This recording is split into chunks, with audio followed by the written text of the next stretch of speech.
Shalom dan selamat pagi.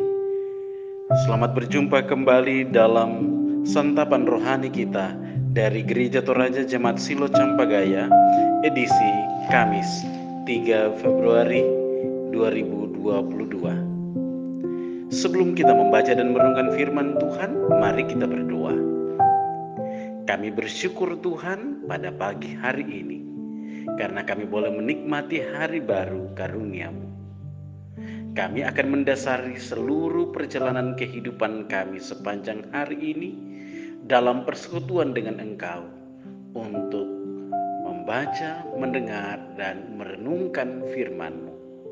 Ya Roh Kudus, terangilah hati dan pikiran kami supaya kami memahami, menghayati, dan melakukan firman-Mu. Di dalam nama Tuhan Yesus, kami datang bermohon kepadamu. Amin. Saudara-saudara, bacaan firman Tuhan pada pagi hari ini terdapat di dalam Kisah Para Rasul pasal 9 ayat 19b sampai ayat yang ke-31. Kisah Para Rasul pasal 9 ayat 19b sampai 31. Firman Tuhan demikian. Saulus dalam lingkungan saudara-saudara. Saulus tinggal beberapa hari bersama-sama dengan murid-murid di Damsyik. Ketika itu juga ia memberitakan Yesus di rumah-rumah ibadat dan mengatakan bahwa Yesus adalah anak Allah. Semua orang yang mendengar hal itu heran dan berkata, bukankah dia yang di Yerusalem mau membinasakan barang siapa yang memanggil nama Yesus ini? Dan bukankah ia datang ke sini dengan maksud untuk menangkap dan membawa mereka ke hadapan imam-imam kepala? Akan tetapi Saulus semakin besar pengaruhnya dan ia membingungkan orang-orang Yahudi yang tinggal di Damsyik karena ia membuktikan bahwa Yesus adalah Mesias. Beberapa hari kemudian orang Yahudi merundingkan suatu rencana untuk membunuh Saulus, tetapi maksud jahat itu diketahui oleh Saulus. Siang malam orang-orang Yahudi mengawal semua pintu gerbang kota supaya dapat membunuh dia. Sungguh pun demikian, pada suatu malam murid-muridnya mengambilnya dan menurunkannya dari atas tembok kota dalam sebuah keranjang. Setibanya di Yerusalem, Saulus mencoba menggabungkan diri kepada murid-murid, tetapi semuanya takut kepadanya karena mereka tidak dapat percaya bahwa ia juga seorang murid. Tetapi Barnabas menerima dia dan membawanya kepada rasul-rasul dan menceritakan kepada mereka bagaimana Saulus melihat Tuhan di tengah jalan dan bahwa Tuhan berbicara dengan dia, dan bagaimana keberaniannya mengajar di Damsyik dalam nama Yesus. Dan Saulus tetap bersama-sama dengan mereka di Yerusalem dan dengan keberanian mengajar dalam nama Tuhan. Ia juga berbicara dan bersoal jawab dengan orang-orang Yahudi yang berbahasa Yunani, tetapi mereka itu berusaha membunuh dia. Akan tetapi setelah hal itu diketahui oleh saudara-saudara anggota jemaat, mereka membawa dia ke Kaisaria dan dari situ membawa dia ke Tarsus.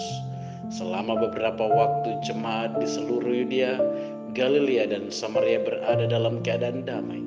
Jemaat itu dibangun dan hidup dalam takut akan Tuhan. Jumlahnya makin bertambah besar oleh pertolongan dan penghiburan Roh Kudus.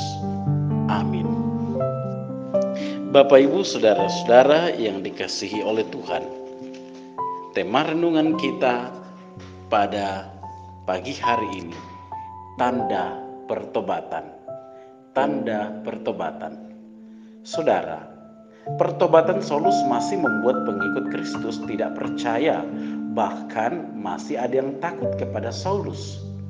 Namun, tanda-tanda pertobatan Saulus dibuktikan oleh penulis Kisah Para Rasul melalui dua hal: perbuatan Saulus setelah ia bertobat dan penyertaan Roh Kudus di dalam seluruh proses tersebut. Ketika Saulus bertobat, ia giat memberitakan dan membuktikan bahwa Yesus adalah Mesias.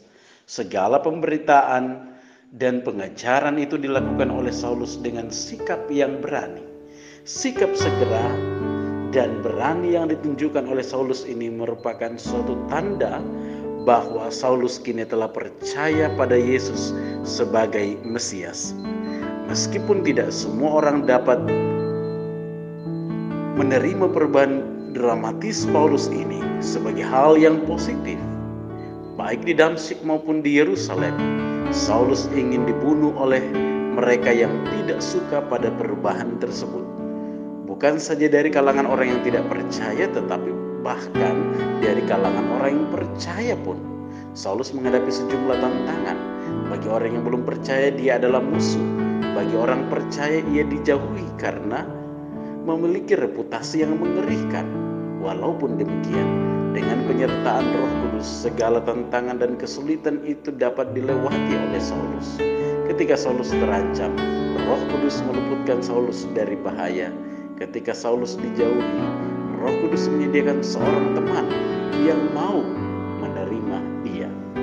Saudara yang dikasihi oleh Tuhan, kisah pertobatan Saulus ini mengajarkan pada kita bahwa pertama, suatu pertobatan selayaknya membawa perubahan hidup pada arah yang baik.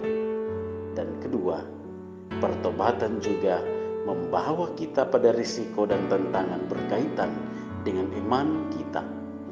Dan yang ketiga, sebagai orang percaya, kita harus senantiasa bersandar pada pertolongan dan pimpinan Roh Kudus.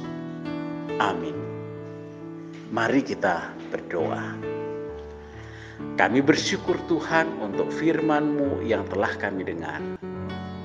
Kami percaya bahwa dalam menjalani kehidupan kami, hikmat-Mu terus menuntun dan mengajari kami untuk terus membuktikan komitmen hidup dalam pertobatan kepada Engkau. Berkati kami sepanjang hari ini Tuhan, dalam berbagai rencana, usaha, pekerjaan kami, setiap tanggung jawab kami masing-masing. Di mana Tuhan tempatkan kami berkarya hari ini, biarlah di sana kasih dan berkat-Mu, pimpinan dan penyertaan-Mu, dan oleh kekuatan Roh Kudus akan terus menopang kami untuk mewujudkan setiap tanggung jawab dan pekerjaan kami. Berkati rumah tangga kami, berkati keluarga kami Tuhan, berkati anak cucu kami. Kiranya kami semua hidup dalam pemeliharaan Tuhan. Kami berdoa dan bersyukur kepadamu, jikalau hari ini ada saudara-saudara kami yang boleh menikmati sukacita karena pertambahan usia, atau juga karena sukacita penyertaan Tuhan yang mereka alami. Berkat-berkat Tuhan yang lain terus dirasakan dan diakui oleh saudara-saudara kami. Tuhan, Engkau sempurnakan sukacita saudara-saudara kami, dan Engkau melanjutkan pemeliharaanmu dalam kehidupan selanjutnya dari saudara-saudara kami.